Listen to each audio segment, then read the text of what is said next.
Hey, good morning, everybody. Mark Miller here. Rory is not with us today.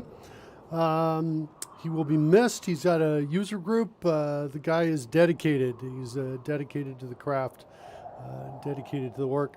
Welcome to everyone. Hugo is with us today. Hugo, we ended yesterday's session with a message from you that said, "One of what? Sorry, I had to drop audio for the webinar." That was your last post into the chat room. The one of what we were talking about, Will says Hugo needs one of those, and he was referring to the Will Bennett Rocks. And so now, Hugo, because of your amazing contributions, you get one too. Hugo rocks! And that's what you get. So we'll certainly be bringing that up most likely as we go through the course of the show and future shows. My guess, Hugo, because you make awesome contributions.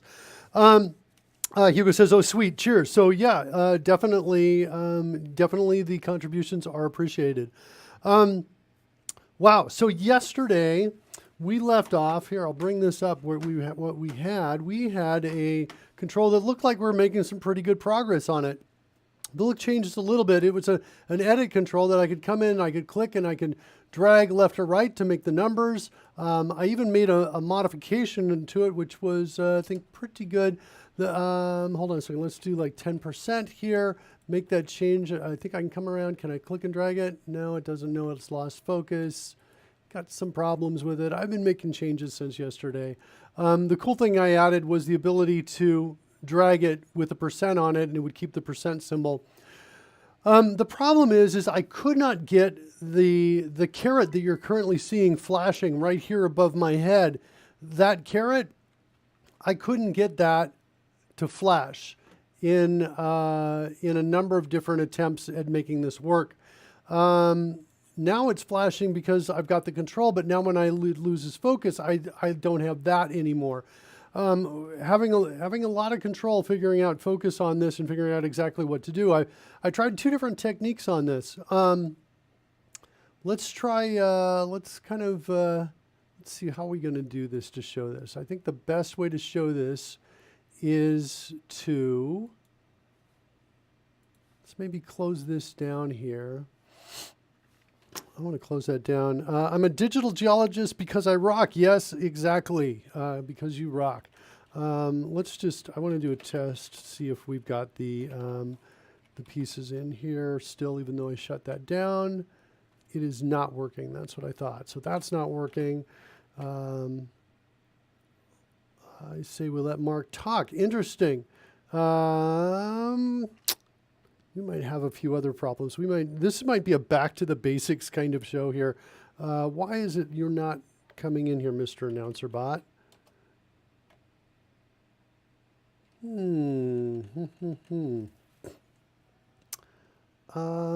Interesting. I'm not sure why that's happening. I think I've shut down Mr. Announcer Bot. Mr. Announcer Bot should not be running. Let's see what we got here. Let's manually bring up Mr. Announcer Bot. And see if that makes a difference. And even though he was kind of already here. Dude! There we go. Check out the chat room. Okay, so there's Mr. Announcer Bot. He's back. If you need my attention, if I miss something, you type in the exclamation mark followed by the word Mark, or bang Mark, as we say in the business. Let's see. I have, let me show you what I was doing with text box. We had this num text box control, and I just commented out this line of code right here just before testing and running. Let's go change this only to the Dungeon Masters app right here. Is active to false. We'll just reestablish that. And so when we say text box lost focus, we're going to set active to false. Setting that to false gets us down here to this line of code right here called set appearance based on state, based on whether we're active or not. And then that one, if you recall from yesterday's show, it basically says, well, if we're active, we go to a state called can edit or can drag, and those are all both defined over here in the app XAML down here, can edit, can drag, where basically we're just going in here, we're setting up animations, and we're saying we're either going to be visible or collapsed for these individual pieces. By the way, I found a different way to do this in some of my research, but I don't think it's related to the problem we're having. Here we go. So now if I do this, I come in here, I click and I click and drag. I still have that. If I click it, okay, I have that, but I have no cursor now. I also can't move it. I have no editing ability. And then when I come back to get it, what's happening is it's just kind of a mess is what's happening actually in this particular state, because isActive is being set to false right here. So it's like, well, let's get a step closer, right? It was one of these things, by the way, where I was here,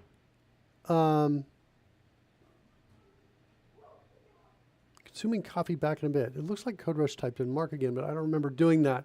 What was I going to say? isActive is, I remember doing it once, but not twice.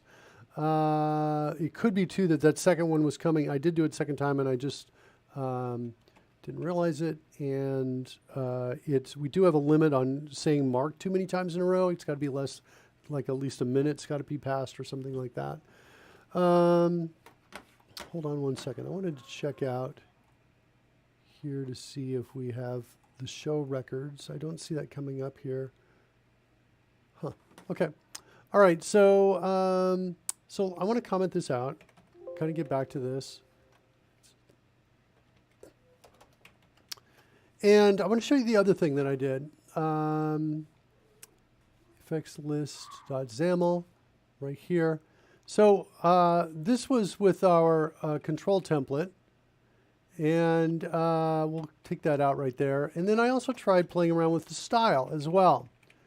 So the style is, I basically copied what I believe to be the style for the text box and made a few minor changes to it. So this is like the text box style right here. And I said, okay, well, it's going to apply to my num text box instead. I took all the things that appeared to be from the original. And then this is how they were changing. This is essentially the second model I found for changing visibility, which I actually liked a little bit better. Even though it's like when I first saw it, I was like, holy cow, that's a lot of XAML just to set visibility to hidden or false. I mean, hidden or visible. But now that I look at it and actually look at what it's doing, I'm like, okay, I'm more comfortable with it. Basically, we're coming up here. The target property is visibility. There's the target name, and I'm going to come in and say its visibility is hidden. What I really like here is that I essentially have, if I type in something that's not right, it's there, but if I type in something that's right, it's good. So it's got a good sense of visibility there. So let's try this. We'll take a look at this one, and we'll see how that looks as well. We'll run that. Let's see, I make the change on that, effects.xaml. Let's change this also to 0% so you can see what that, I'll make it 100%. And we'll run that, and we'll take a look at this one. Both of these, by the way, I feel like they should work. Both of them, I'm not able to figure out what's wrong based on my expertise and my, the available tools and stepping through the code, that sort of thing, because it's kind of happening in code I don't have. So here's with the style. I can click and drag. So, hey, that's not bad. That's working like I want it. I click on it, though, and, yeah, nothing's happening there. You can see something flash for a second. I can edit it. I have no caret, though. I can hit select all, Control A to select all. Nothing's happening. So I'm kind of at a point where I'm like, I want to walk away from this for a little bit. I figure, the parts that I wrote are working. The parts that I haven't written are not, and I don't really understand why. So I'm a little bit disheartened by that, and hopefully we'll be able to fix that later. So I thought what we would do instead of this is I thought we would kind of go back and look at user controls, and in the process that I would learn something about user controls that I still don't have answered yet. I want to, here I'll bring this up. I'll show you where I want to go with this because there's actually a ton of UI that I have to create for this. Let's see. I've got a condition edit and a damage edit here, both declared here. Let's take a look at both of these.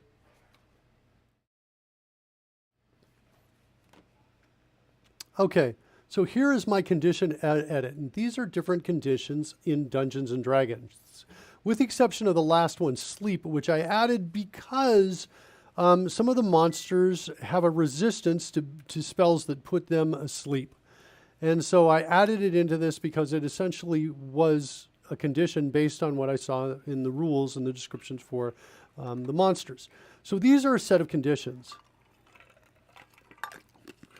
Now, down in my Dungeons and Dragon core engine, core classes down in here, actually my enums, I have an enum called condition, which basically looks like this. It's got all of these the same kinds of elements inside, with the exception of none. It has none, whereas the in the other piece we were in, it doesn't have it because these are all checkboxes, and if they're all unchecked, it's equivalent to none. What I want to do is I want in my condition edit, I want to be able to essentially bind this to a property of type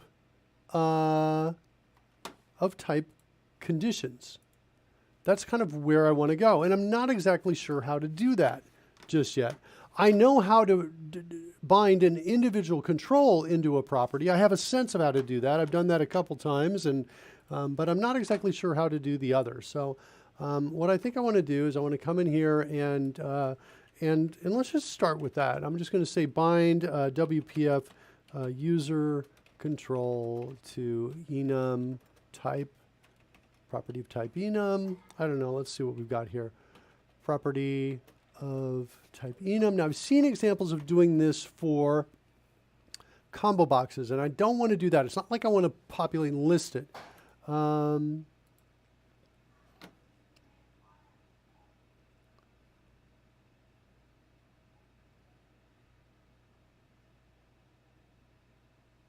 Yeah.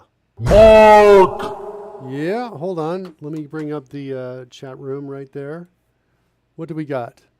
You need a type converter, says Will Bennett. Let's take a look at that.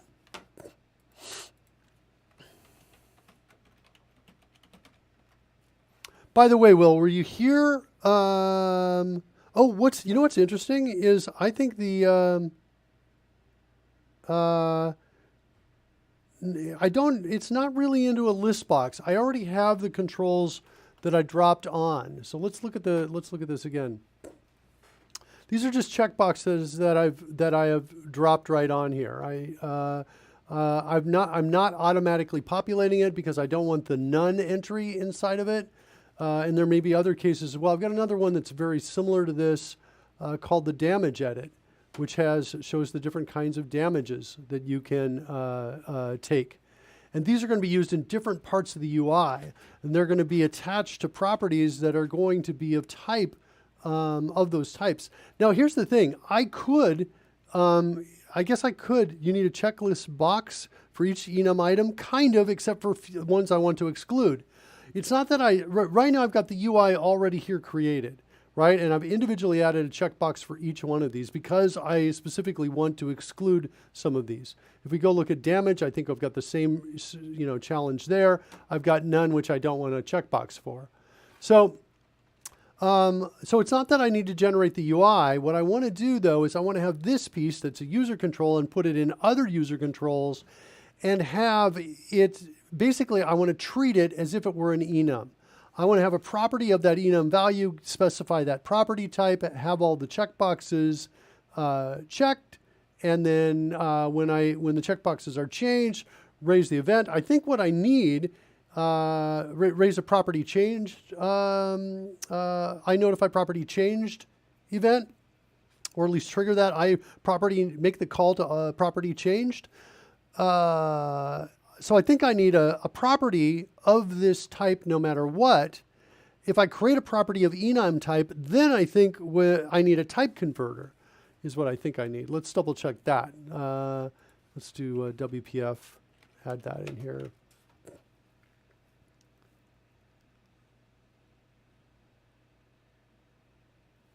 Type converter, let's add the word enum right in here as well.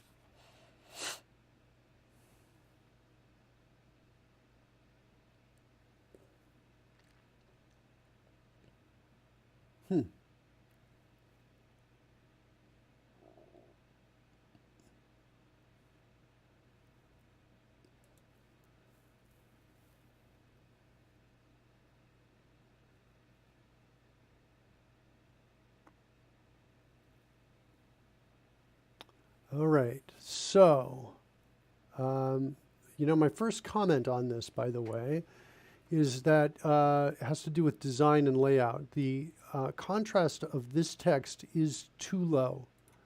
In fact, I'm going to take a break from this for a second, and I'm going to go into bring up my tools and bring up the Highlight Explorer, and let's see if I can grab that foreground color right here. Did I get it? I think I got it. Yeah. So here's the text. This is what we're looking at right here. And this text, maybe I may not have gotten right at the most darkest point here. Okay. So here's the problem with the text. You can see it right here. The contrast ratio here only satisfies for large fonts. In other words, it shows its readability. It's readable only for large fonts. The highlight text, we don't need to do that. Let me turn off highlighting here so you can just see this column right here. Let me make sure it's not blocked by anything because I've just blocked there we go. Okay. So, so this is the text here. It's this kind of gray, this medium gray. There's the foreground color on white. If it was a large font, according to the WCAG 2.0 compliance guidelines 1.4.3, it would pass. It wouldn't pass for smaller fonts, and with the latest guidelines, it fails both of those. Okay, so anyway, that's the problem. The solution is to make that text darker. This is what we're looking at right here, so it's easier to read. Notice how the checkboxes all change. This tool, by the way, is also available out on my github.com/millermark out.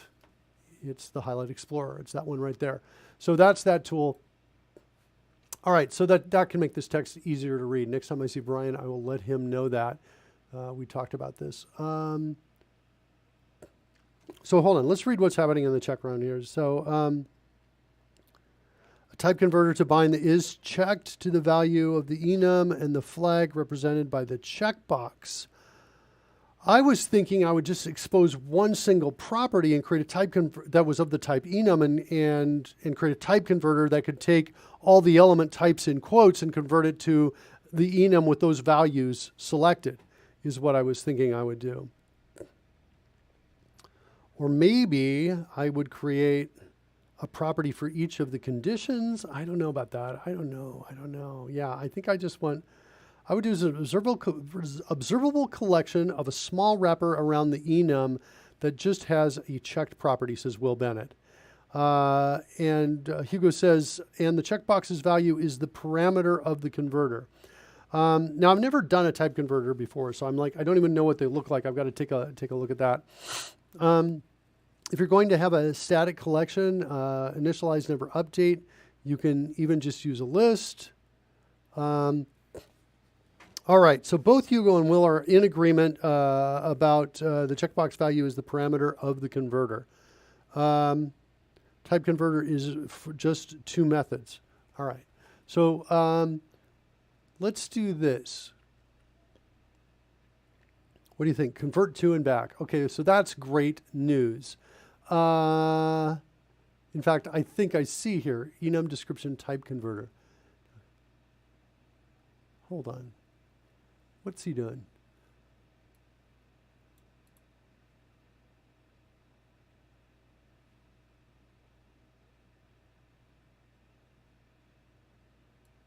Okay, so this is also interesting. He wants to encapsulate all the logic for creating a bindable list of enum values without the need of an object data provider.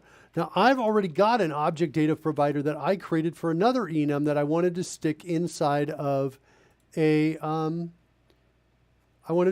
combo box. I think I had a couple of them. Right here, I created an object data provider for my time measure enum right there and my player property enum. Both of these show up in combo boxes inside some of the UI elements. So I did do that already. Oops, let's get rid of that. Create a resource. Create a custom markup extension.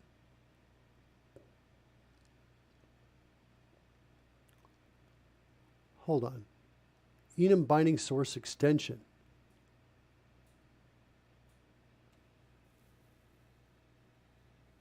Okay, now simplify the XAML and create an enum binding like this. Item source is binding. Oh, yeah, but he's doing the list. I don't want to do that list. I'm not trying to get that. All right. So maybe we're going to do this anyway. All right, so let's do this. I'm going to start with by creating the property as I think I see it, as I want it. Okay? As I want to be able to interact with it from the outside. And then folks in the chat room, you can tell me what you think about that as I move forward in that. So let's go ahead and we'll start with our damage edit right here. That's this piece. Let's go to the code.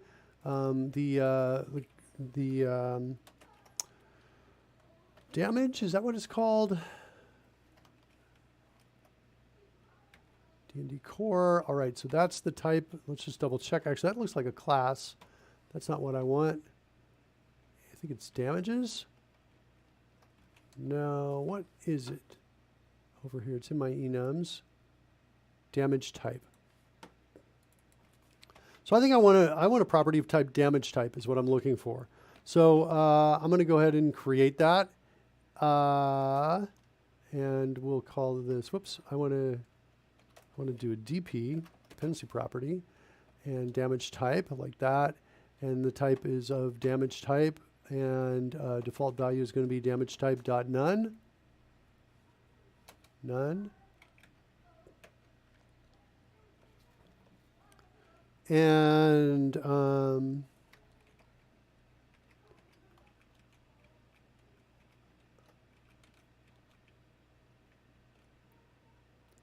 then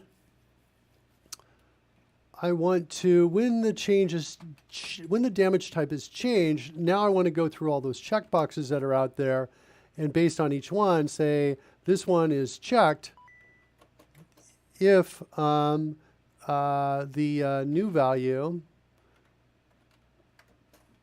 and damage type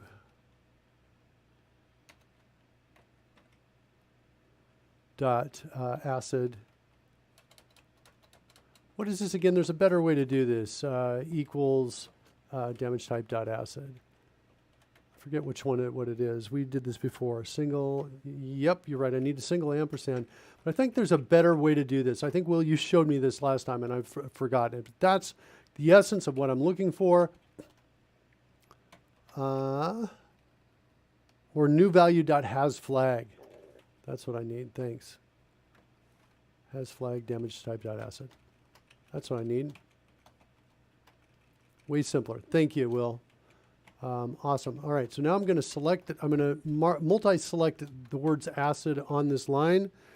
I need flag attribute on the enum declaration. Okay, let's take a look at that. Make sure we got it. We do not. All right. So there's flags there. Let's do the same for conditions as well. Whoops, sorry, flags. Right there. Okay. And, okay, so now what I'm doing is I've multi-selected the word acid in both. So I can use that in conjunction with the CodeRushed feature. So multi-select is a CodeRushed feature. And the feature I'm about to use, duplicate line, is a CodeRushed feature. So I'm going to duplicate this line like this. And I'm going to come over here and use IntelliSense use IntelliSense to bring up the next one, bludgeoning. And Okay. Oh, interesting. All right, let's try that again. If I duplicate it again, will I get it? All right, so let's come back here and do cold is the next one, and duplicate it again. Fire is the next one, duplicate it again.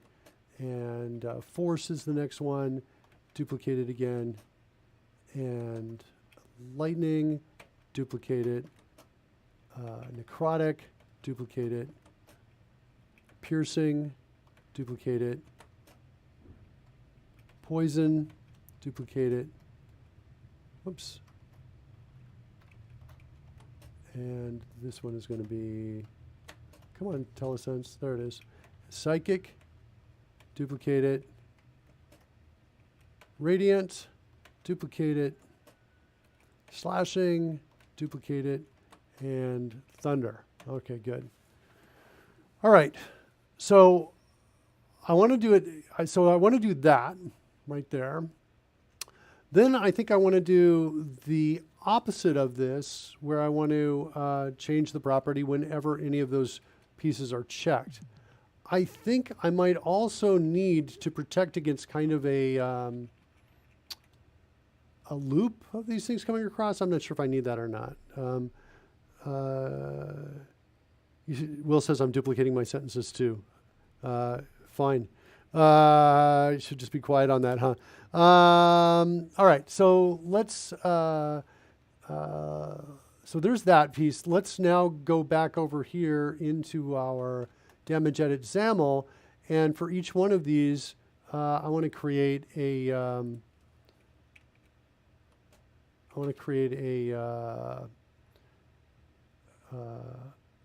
checked.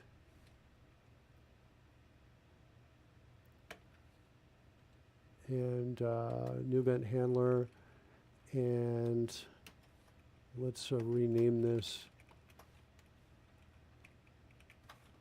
any checkbox checked. Is that fair? And then we'll just recalculate it. It doesn't matter. Checked or unchecked, like that. And let's go back over there. That did rename, good. And then we also want an unchecked for this as well, I believe. So any kind of change here.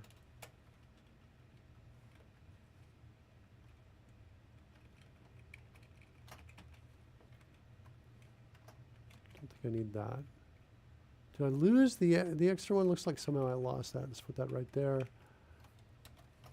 Okay, so now I want to take this.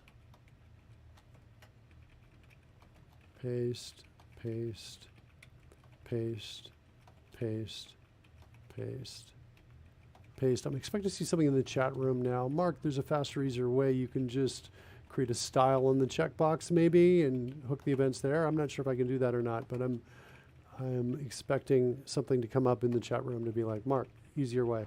All right, but too late because I got all of those up there in time before that suggestion came in. Okay, so now I've got my checked or unchecked piece right here. We essentially want to do the opposite of this, is what we want to do.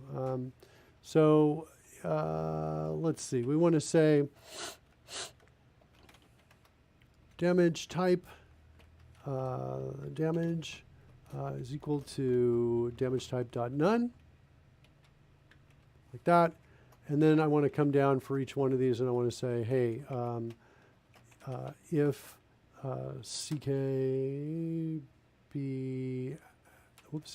acid dot is checked, I can say equals true.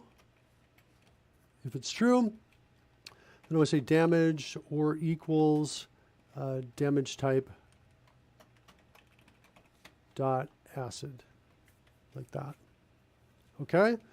Was trying to resist, Will Bennett says. Yeah. I felt like I was psychically connected with you in that moment, Will. Hugo says damage or, oh, let's take a look at that.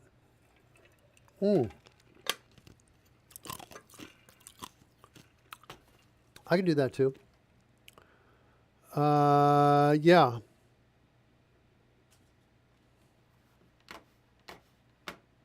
Okay. Fine. I'll do that. I like it. It's one line. Okay. So we're going to say damage is equal to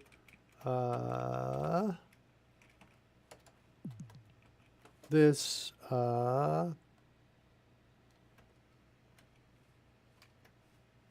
wait, damage type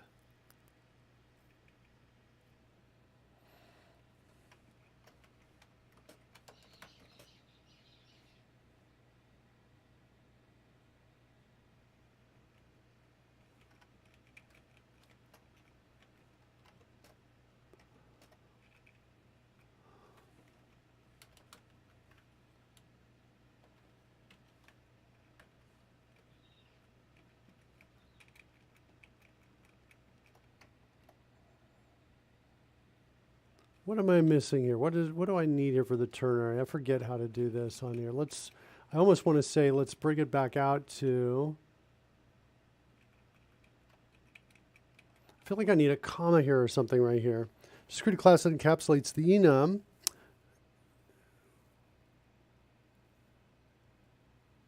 So we'll say create a class that encapsulates the enum. For example, class enum item. Public is checked with notification. So I notify property change, I presume, right there. This is what you would create a list of. The class that then has the list of these would convert to and from the enum. So I hear that, but so Will wants me to take the class out. I'm super comfortable having that logic be totally contained inside damageEdit.xaml. And I think this is kind of also a reflection of kind of the different points of view that Will and I hold. And I actually think Will's is better than mine because the advantage he gets is that he gets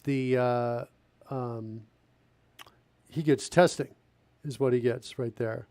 It's the colon that I'm missing right there. It's the middle. That's what it is. That's the piece. Is that right? And what is wrong here? This is the full, okay. So I've got to say equals true here, I guess, is what I have to do. Like that. All right. It's a little bit better. Okay. All right. The thing is, I think you want to generalize so you can use with different enums. I wasn't actually, so it looks like that's the case. I think I only have two that I need to mess with on this. But in fairness, I could be completely wrong on this. So this idea of generalizing actually is kind of interesting. So you're talking about are you suggesting I create a class for each enum I want to encapsulate? Because that kind of feels like, oh, interesting.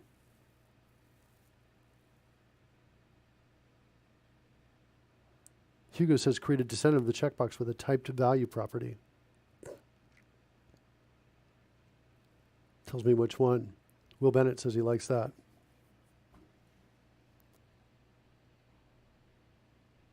Make the value property a DP for binding, but I guess the thing I'm not understanding, so it says which one of those it's going to be bound to, the checkbox does, and then all of those checkboxes are somehow then what? I still have to create them out there on the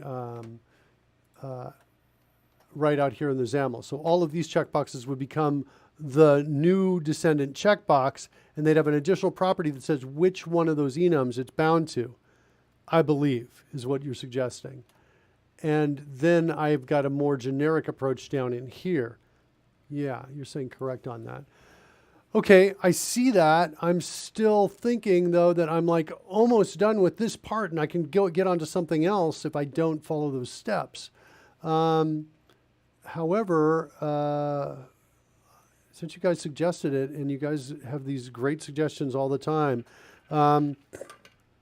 you won't have to create an individual. Well, I guess I'm doing it slightly different than Hugo. Both we've got ideas on here. So,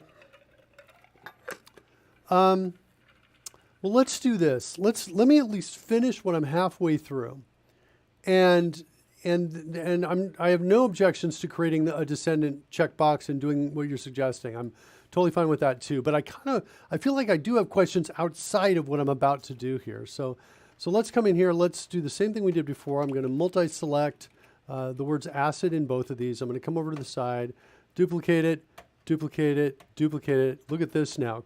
Whoops, we got force twice, but I can think, oh shoot, thought we had it. We're going to have it all the way. But I think because I changed it midway through, it's going back and forth. Thought we were going to be able to totally nail it and get all the way across here, but we're not. All right, so there's force. After force, it is lightning. Let's duplicate that. Necrotic. Darn, it was going to be so exciting if it was going to finish the whole thing for me. Poison and psychic. Oh, it's picked up psychic. Poison to psychic and radiant and slashing and thunder. So it got thunder at the end. Okay, okay, so Will saying doesn't require type converter for now. I'm also not afraid of doing type converter. Well, I'm not. I know sometimes I feel like you guys may feel like you're my therapists, but you know, because of my fears that I openly express here. I'm totally open to doing that too. The class would convert the list to and from the enum. Yeah, okay. I'm going to go down this path in a second. I think I'm going to take one of these two paths in a second. So here's my damage, and now what I want to do is I want to come up here and get my damage type right here, this property, and I want to set it equal to this new value.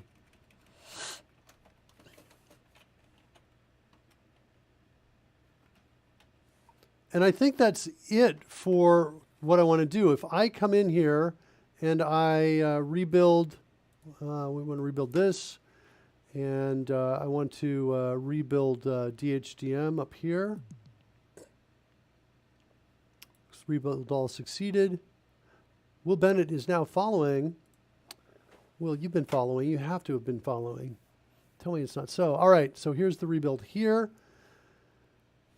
Finishing up. The progress bar is right there. It looks like it finished. And now in my, let's go to the test app I'm kind of playing with here, which was my effects edit, effects list.saml. Now if I should be able to come in here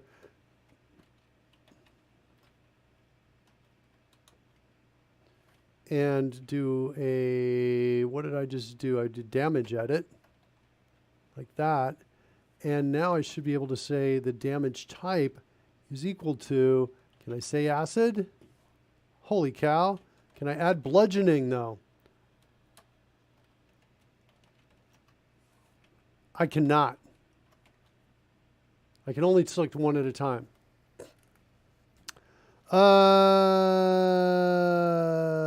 Let's see. Will says that's my first follow of anything ever. Was waiting for you to do something special, but you never did. Well, look, we're at 499 followers right there. We're almost at 500. I think when I will do I guess we'll do that the next show, next Tuesday. I'll have to get sex positive my wife, who's her account's sex positive here on Twitch. I'll have to get her out of the house because she's not entirely fully on board with the explosions going off. It should have been 500. Should have gone to 500. Oh, I see. Well, it's not quite gone to 500 yet. I guess that's what we're going to do, the explosives next week. I thought we would do it maybe on show 100, but there seems to be a lot of people who want to see the explosives. I have to figure out how to get the explosives essentially floating, hovering about 2 feet off of my desk right here in front of the camera. I have to figure that out. And I'm going to have like 5 of them or something all lined up, maybe 3 or 4 or 5. I don't know. We'll at least start exploring that, I think. I guess we'll do that. Will has now subscribed. He's really trying hard to get it up to 500 over here. Maybe I should just, shut down my Streamlabs right now, which is connected to this, so that even if it gets to 500, no one will ever know. Just kidding. Yeah, let's do that. We'll do that. We'll go ahead and break into that next week. Hopefully that won't take too long to blow things up, and then we'll get back into this. But yeah, I've got to figure out how to mount these, float these up above my keyboard, not blocking the monitor. That's the real tricky stuff on this that I think. I can't really figure out another great place to put them that's going to guarantee that you're going to see that fire and smoke when it goes off. Okay, so we have this problem. This is now maybe where I need my type converter, Would we agree, Will, that that's the case? This is the place, Will and Hugo. If I want to be able to support, having two of these at once, that's what I'm kind of thinking and looking, wondering about here, because I don't know, or is it a comma? Is it already built in? I don't have to do anything. Look at that. Okay. Now that's exciting to me. That's exciting to me. Okay, cool. I did not know that these were comma separated. Super, super exciting to me now, what we can do. Okay, so now I've got a dependency property. That means I can bind to it. It's of the type I want. So now I almost feel like do I have a character editor yet? An item editor. I need to create an item builder. I've got an item builder right there. And the item builder is actually going to take one of these in it, is what it's going to take. Let's go take a look at the item builder here. So this is the item builder, and I want to say, excuse my lack of margins here, but that's intentional because I'm imagining the item builder will add its own margins outside of this when the item builder is dropped in to a particular piece. So interesting. So let's go take a look at, now, let me ask you guys this. Now that we've seen what we've done right now, basically, I've taken with the damage edit, I've hooked it up. I've hooked up at the checked and unchecks all the way across. I'm using regular checkboxes for it. In the code over here, I have essentially this code right here. This bit is what's needed, one line for each checkbox, and this is needed, one line for each checkbox. The Adron Hall is now following. Holy cow, we've just hit 501. Explosives are going to be on the next show. We'll do it. I wonder if I'll do this like every 500, followers we get. We'll do some sort of explosive thing. That will be a little crazy. So we'll do that. That's going to be maybe potentially fun and hopefully not too dangerous. So I'm excited about that. All right, we just hit it. So my question to you is, though, with these other suggestions, is there a benefit still, is the question. Is there a benefit should I go back and still descend from checkbox to create it, and why? Is it so that in the future when I want to do things like this, it's going to be much easier, fewer lines of code, I won't have to do this, or is the benefit not as strong, I guess, in your mind? That's my question, because this is the vision that I had. I wanted to be able to have a user control with a property of that type, in this case, damage type, so that I could then include that in other user controls and bind it to a property of that same type. Repeatable use, says Hugo. So basically, I think it sounds to me that what you're suggesting is if we do it, this code becomes easier. All right? All right, let's do it and give it a try. I'm totally open to it, and let's give it a shot. So I'm going to come in here, add a new class. We're going to call it the enum checkbox, I think. And say add. That's going to descend from checkbox, which is there. And it's going to be public class.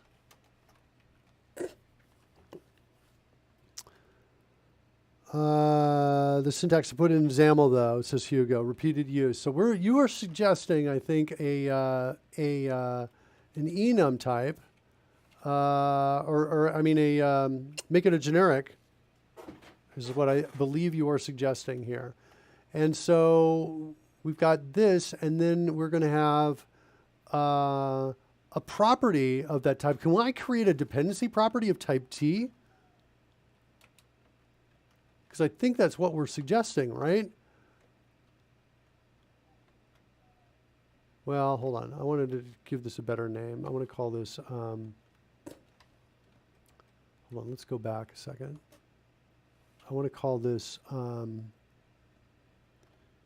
enum value, binding, enum binding. Is binding kind of a taken word? Should I not use binding here?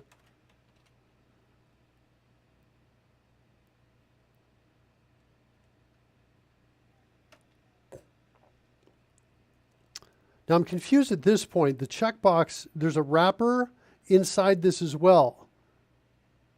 And that's the part I'm confused about. I don't quite see why I need a wrapper yet. And it needs to be something that I think you're saying is owned by this. Enum binding. I'm going to say enum binding. I'm going to go ahead and call it that. It's a property of type T. Is this going to work? Oh, how do I how do I give it a default value?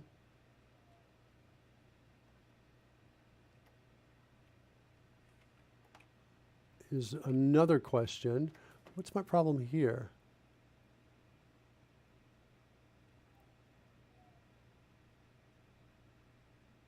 Oh, okay. So it's because of T, like this. All right. And default of T, right, of course. Good job.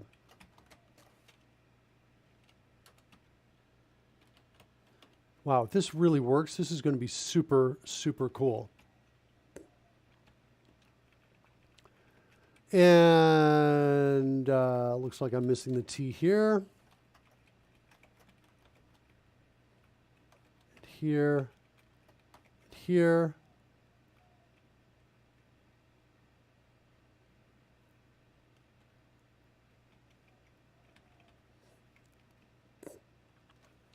Okay.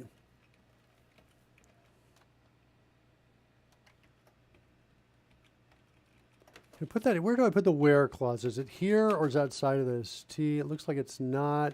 T is an enum.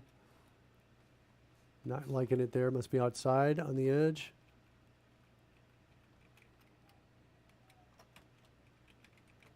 There probably. No. Is it really out here? That's where it is. Okay. No. What's wrong here? After the inherited class, where T enum type expected.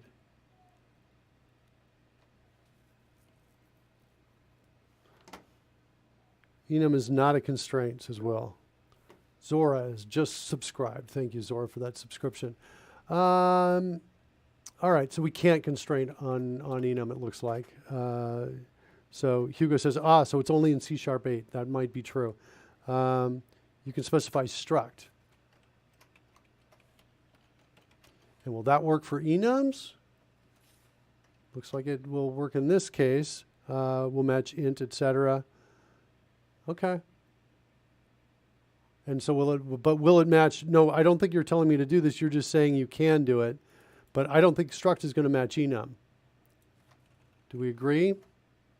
I'm going to comment that out for now because I don't think that belongs there. Let me know if you agree. You're saying do it. It will. It does. Okay. I am in the company of geniuses. Love it. Okay. All right. Excellent. Okay, so we've got our checkbox descendant. Next, tell me about the wrapper. What do we want to do with the wrapper on this? I'm not quite following that yet. And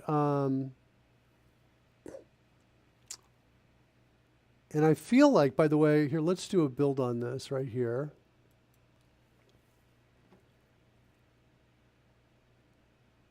Build succeeded. Okay, so at the very least, so we've done, by the way, I'm going to do this. I'm going to go on damage edit. I'm going to keep this just like it is for now.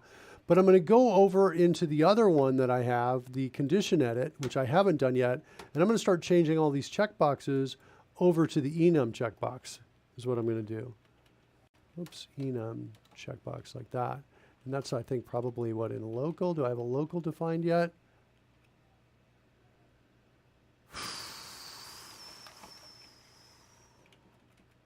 Local is in user controls.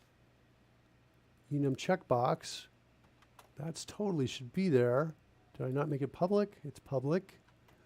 Is it because of the type? I have to specify the type all the way. Is that it? Can I really do that? Would it let me do that?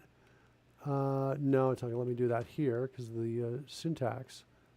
What do we think? If I do a collection, you won't need individual checkboxes. Okay, collection. Hugo says trying to look for it. It's a bit goofy. Yeah, I believe it's a bit goofy. I believe it is a bit goofy.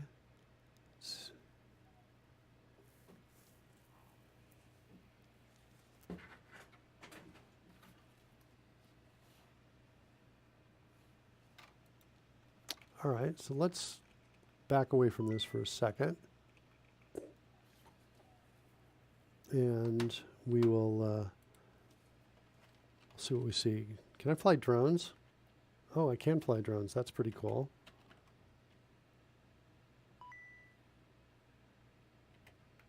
I'm going to collect some coins, try to catch up with Roy while he's not here.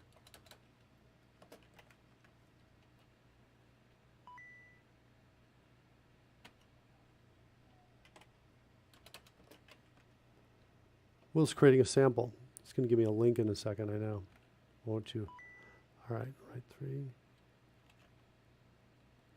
Let's get all those coins in there. Roy's got something like 1,000 coins that he's collected.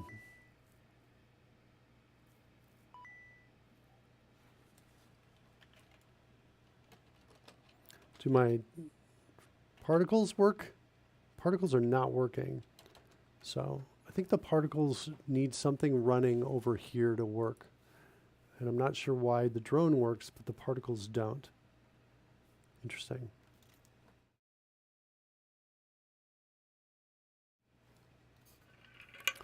Okay.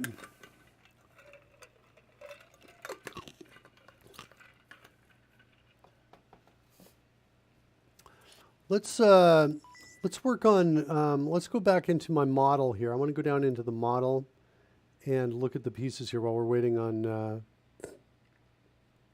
oh, interesting. Type arguments. Holy cow. Okay. Yeah, super impressive if that works. Let's kind of come back to here. What's it say the problem is here? It's going to say, doesn't exist in the namespace. Enum checkbox, did I just type it in wrong? Is that what my problem is? Maybe it's that simple. It feels like it's there. I wonder if it's because of this, if it requires the, there's like a prime kind of character kind of thing that it does, like that prime key character for generics. What's coming on here now? Nope, that's not it. Okay, let's do a search on here.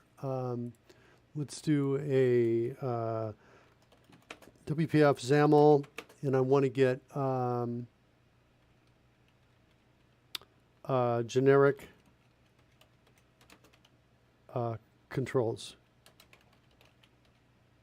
See if I can figure out how to do it.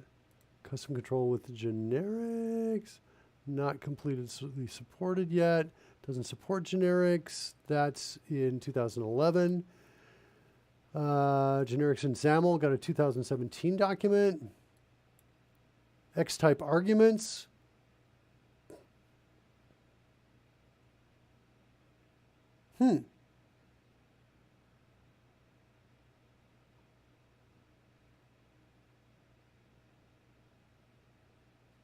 Well,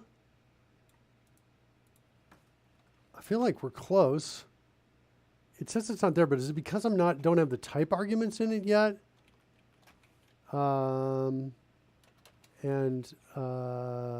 This is probably going to be, I need another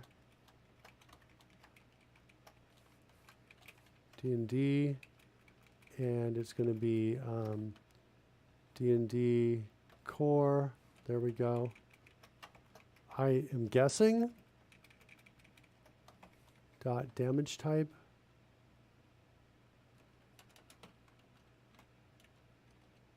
I'm guessing it's that. Maybe I need an X colon in front of it. Or no, wait, a D&D colon, sorry. There it is. And then damage type. There it is right there. Okay, good. All right. And now, though, still saying it doesn't exist. We've rebuilt, right?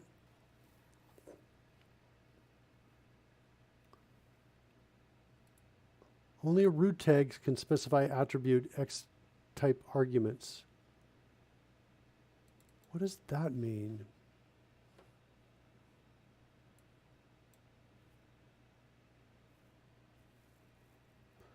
Oh, interesting. So generic class. Okay, I was close, wasn't I? 1. Yeah. Okay. It's not a valid name. It's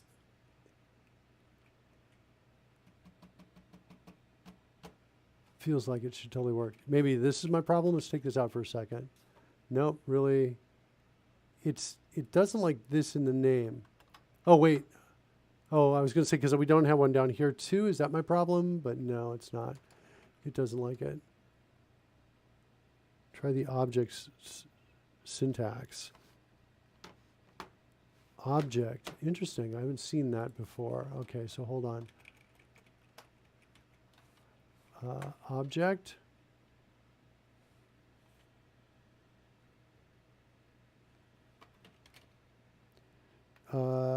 Class. Whoops, that's not what I wanted. Class equals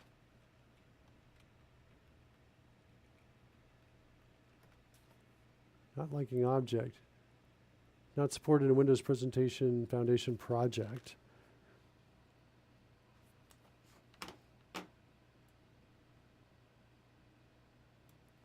Yeah, I feel like we're close. Here they're not using for the generic type. They're not using that. Hold on. I just want some code to show me. Okay, page function of T.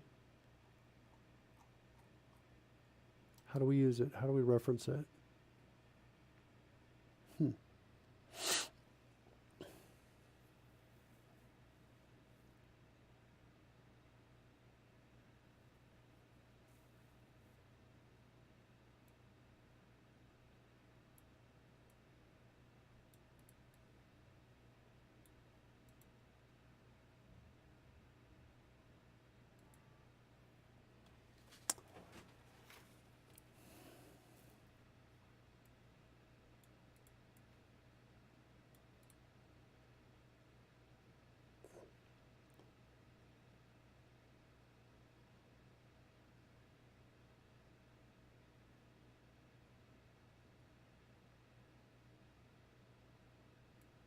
Okay, so that's the XAML language, XAML namespace. Okay. All right. What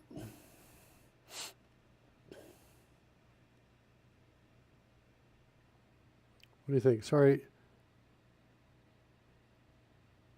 Try to see if 2009 is available in your project. I might be in XAML 2006. I'm not sure how I would find that out. I would assume I'd go to the properties of my project.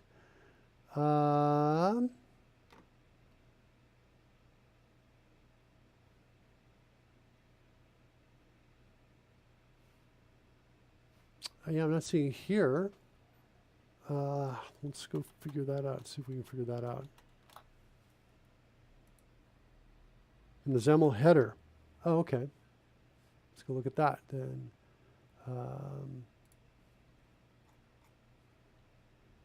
2006 is what it looks like. Is that right? Yeah, X right there. It's 2006.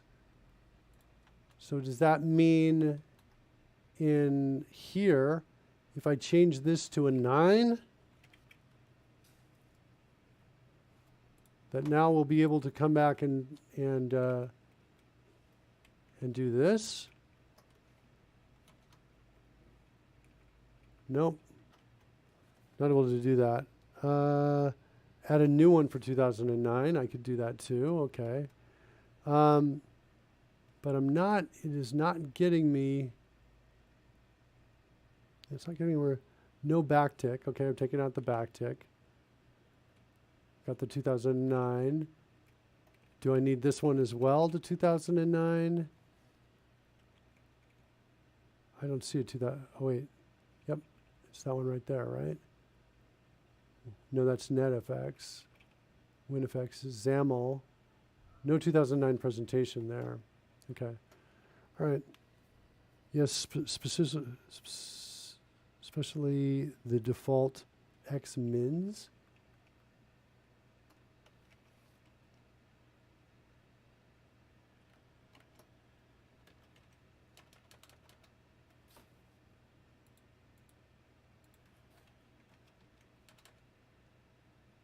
Oh, the XML, I got you, the XML namespaces, the default ones. So you're thinking we should change this to the 2009, even though I didn't see it in there? I don't see the 2009 XAML presentation. I see 2009. Oh, wait, there it is right there. No, that's NetFX, not WinFX. So WinFX, I just see the XAML 2009, which is the one we did right below. We did that one. So I've not changed the other one. Yeah, I'm still not getting it here, and I'm not sure why. Unfortunately, I'm like, I feel like this is something that we can do, but I'm like, at this point, I'm not exactly sure how to get there from here.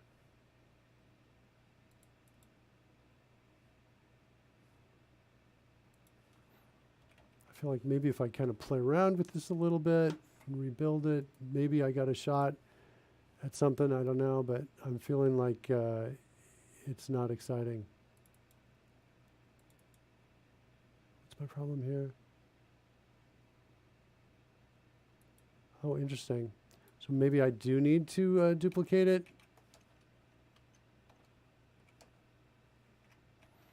All right, so, well, here's where I'm at on this, is I'm thinking, you know, I feel like we need some time to figure this out, to figure out what's wrong. So what I'm going to do is this: I'm going to keep my I'm going to keep the enum checkbox here. It's not a problem to keep it, and I'm going to kind of keep going, keep playing a little bit in the direction I want to head, and we'll kind of see at very least talk about where we want to go to, and then I think we'll wrap up the show is what I think we'll do.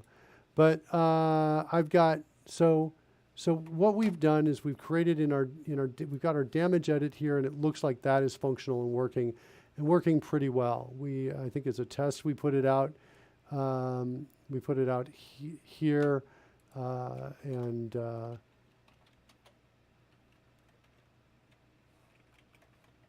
like that, and we made some changes to it, and it was super exciting and awesome.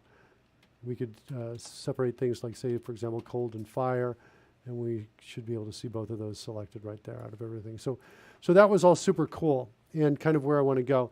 The next place that I want to go after, I guess, we do the explosive stuff, which I am contractually obligated to do since we're at now 501 followers. But the other place I want to go is I want to come in my D&D core, I've got an item. And an item can be a sword, it can be a potion, it can be a wand, it can be armor. And we have some effects associated with it. We've already worked on those effects in the past. Those effects are going to be able to make things explode on top of the live D&D stream that we're going to do on Twitch. But it also has attacks. And so the item is going to have attacks, and the attacks have a list of damages associated with them. And there are damages that you get flat out, and if you make a successful saving throw, there's a different set of damages that we can declare. So what I need to do is create a UI. So where I'm going to go after we jump through all of this is we're going to go to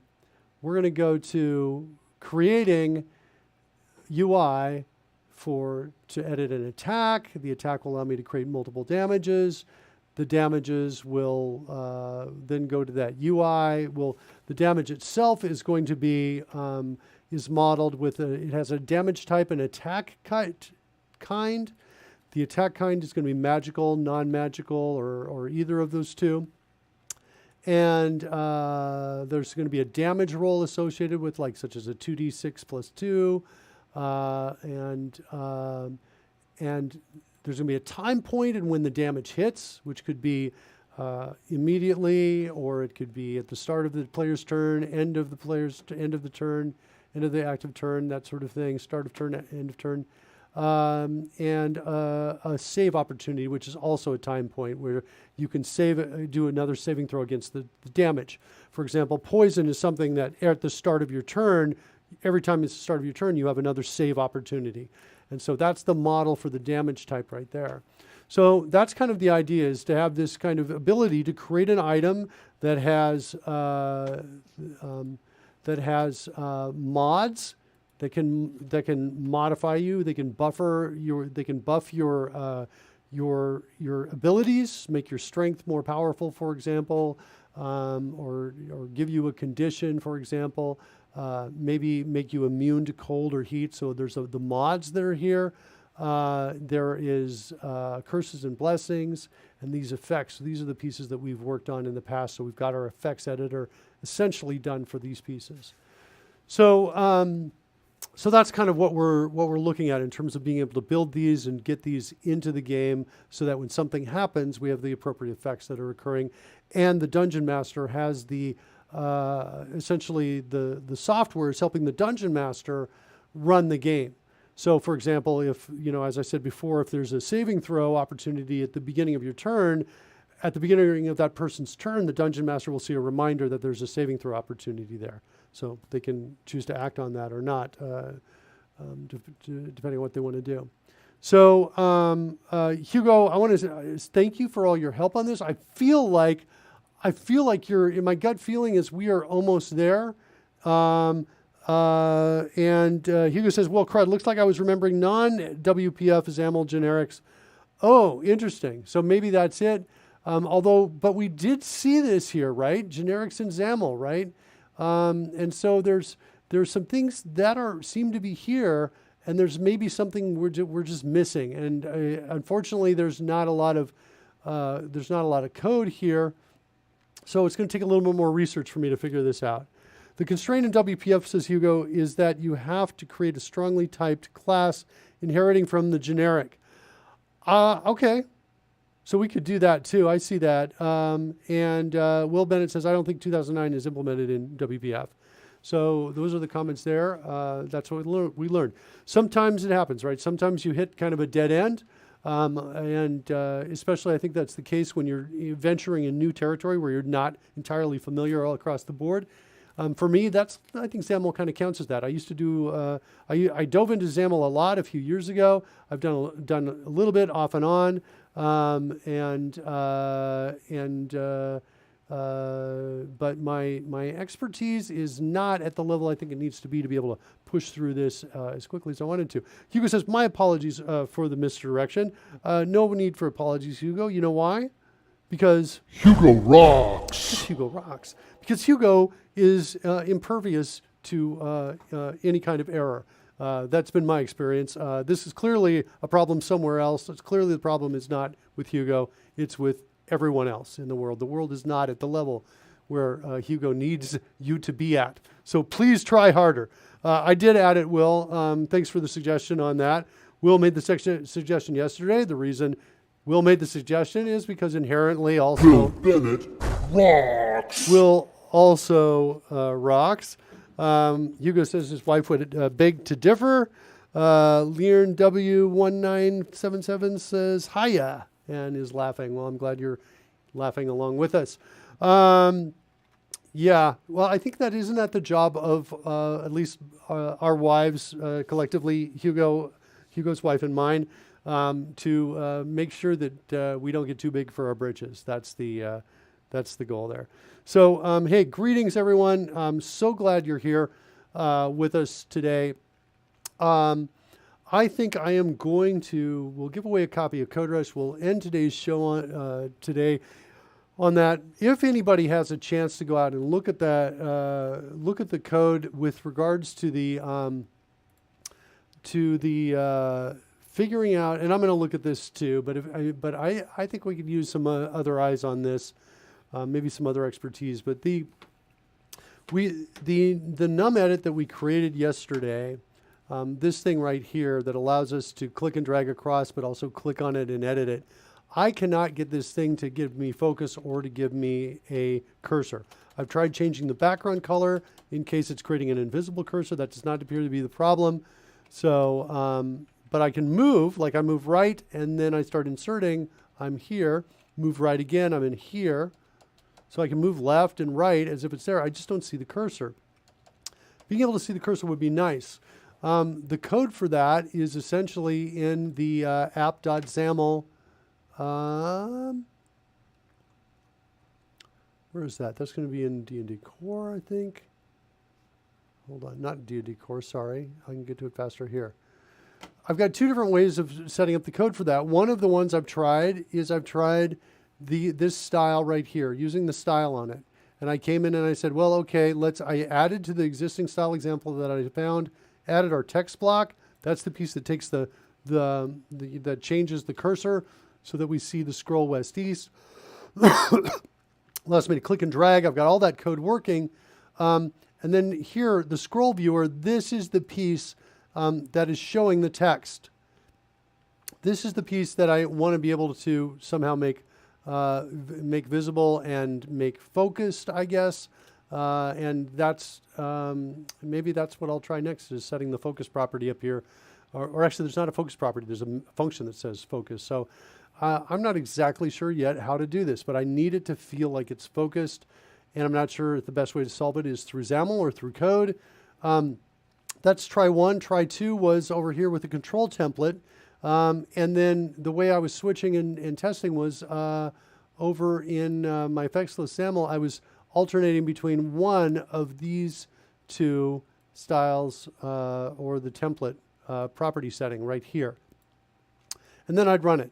You should have everything you need to run it, I think, and it'll work if you do get that source that's out there. Let me check that source in right now.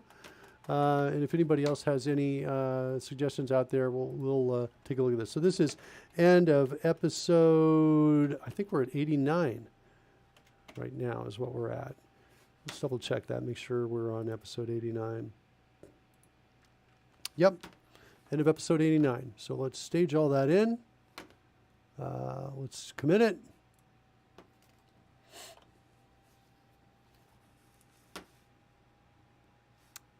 There's episode 89 begin. We should see, oh, I didn't put the tag in. Let's put the tag. EP-89, whoops, dash end. Push that tag. Let's give away copy CodeRushed. And I can guarantee you I'm going to be looking at this too. So we do a refresh out here. There it is. I'll put that out there. Will says he should be finished with the sample in a bit. I'm interested in looking at that too, Will. Thank you so much, everyone, for your assistance and help. I'm learning along with you guys and really appreciate it. Looks like I've got some pull requests that I haven't closed out here. I'm just noticing too, so I'll have to take a look at those too soon. Coming up. Let's see. Wind, sample orbit for not merging. Yeah, okay, these are, we talked about these, Will. Some of these, I have not closed these. Some of these have suggestions that I thought were good, but I didn't include everything because I had simultaneously made progress on those issues. So I'm not sure how I should handle those yet. If I should close them flat out, go back, try to incorporate some of that code back in, I'm not sure. Let's see, I put the link out there. All right, so now we are at the stage where we're going to give away copy CodeRushed. We do this every episode. Every episode we give away. It's a brand new car! It's not a brand new car. Oh my God. It's like, every time, Mr. Announcer Bot, he comes in with that. It's like, Mr. Announcer Bot, we pay you a lot of money. We'd like you to not do that anymore. Okay? Mr. Announcer Bot? Mr. Announcer Bot? No! It's a brand old car. Yeah, it's a brand old car. No, it's time for CodeRushed giveaway! Today's winner is, wait for it, coming from the ceiling, Guy Peters. Guy Peters. Congratulations. It was a tough competition, but you won. You made it through.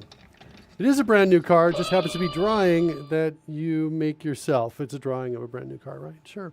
There you go. Okay, so we'll give you away, we are actually giving away a copy of CodeRushed. That's what I use while I'm working in here. We're essentially, you're watching me dog food code rush and writing code. So we will get that for you. Hype, hype, hype, hype, hype. I will connect with you on Twitch DM, and give you instructions on how to download that. And with that said, we expect to have Rory back next Tuesday. I think we're going to be doing explosives next Tuesday as well. So thanks so much, everyone, for your assistance. Totally appreciate it. You guys, every one of you are rocking out there. Everyone who's been lurking, glad to have you with us. And we'll be blowing stuff up, I think, or at least starting on our way to blowing things up on Tuesday. See you then.